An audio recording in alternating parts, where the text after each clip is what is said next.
जय श्री कृष्णा। ये कार्तिक महात्म का 13वां अध्याय है। बाकी सभी अध्याय आपको हमारे चैनल की प्लेलिस्ट में मिल जाएंगे। प्लेलिस्ट का लिंक कमेंट बॉक्स में उपलब्ध है। 13वां अध्याय।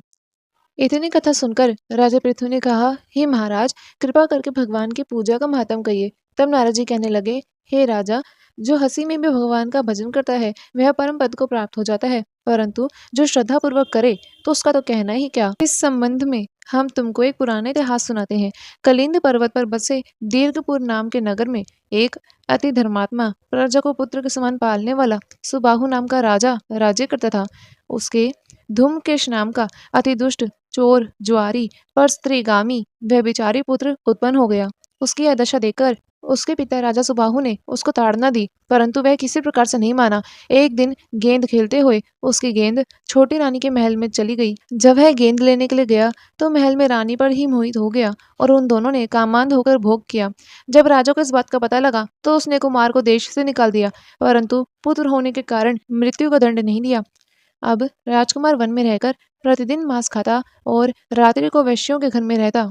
चोरी आदि करके जो पैसे लाता वह सभी वैश्यों को दे देता।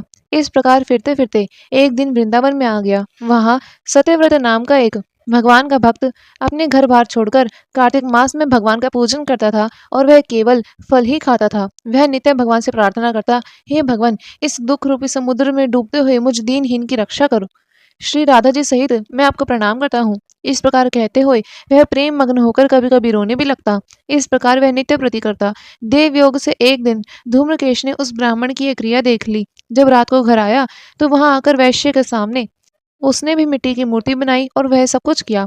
अंत में उसी की भांति स्तुति आदि करके रात्रि को वैश्य के घर में ही सो गया। देव योग से राजा के सैनिक भी उसी समय वहां पर आ गए और धूम्रकेश को मार दिया। उस समय यमदूत उसे यमराज के पास ले गए। उसे देखते ही यमराज खड़े हो गए और उसको पाद्य अर्घ्य आदि सब कुछ प्रदान करा और दूतों से कहा, तुम्हें धिक्कार है। जब तुमसे हमारा कहना है कि विष्णु के भक्तों को यहाँ मत लाया करो, फिर धूम्रकेश को यहाँ क्यों लाए हो। इसने चाहे हादसे में ही कार्तिक मास का व्रत वृंदावन धाम में कर लिया, फिर भी अब यह वैकुंठ जाने के योग्य है। यमराज पुनः धर्मकेश से बोले, भगवान की भक्ति 9 प्रकार की है। उनकी कथा सुनने से राजा परीक्षित, कीर्तन से शुकदेव, स्मरण से प्रहलाद, चरण सेवा से लक्ष्मी, पूजा से पृथु, वंदना से अक्रूर, दास भाव से सुग्रीव, मित्र भाव से अर्जुन, आत्मनिवेदन से राजा बलि, जिस प्रकार ये सभी परम पद को प्राप्त हुए, उसी प्रकार तुमने भी चाहे हास्य में ही भगवान की पूजा की हो, परंतु अब तो तुम वैकुंठ के अधिकारी हो।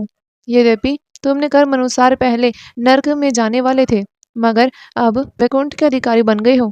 कार्तिक मास में की गई भगवान की पूजा कभी व्यर्थ नहीं जा सकती। जहाँ पर भगवान शालिग्राम है वहां पर गंडकी नदी और सब तीर्थ हैं।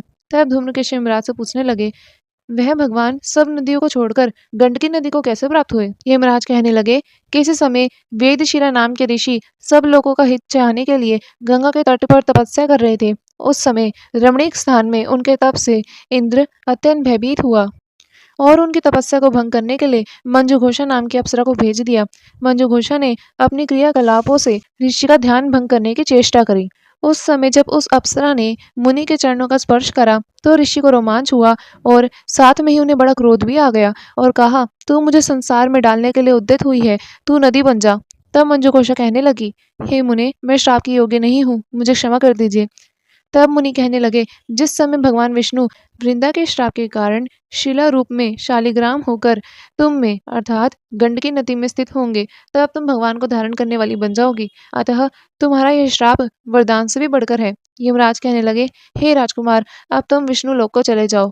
तब धूम्रकेश सुंदर विमान में बैठकर वैकुंठ लोक को चला गया। 13वां अध्याय संपूर्ण। जय श्री कृष्णा।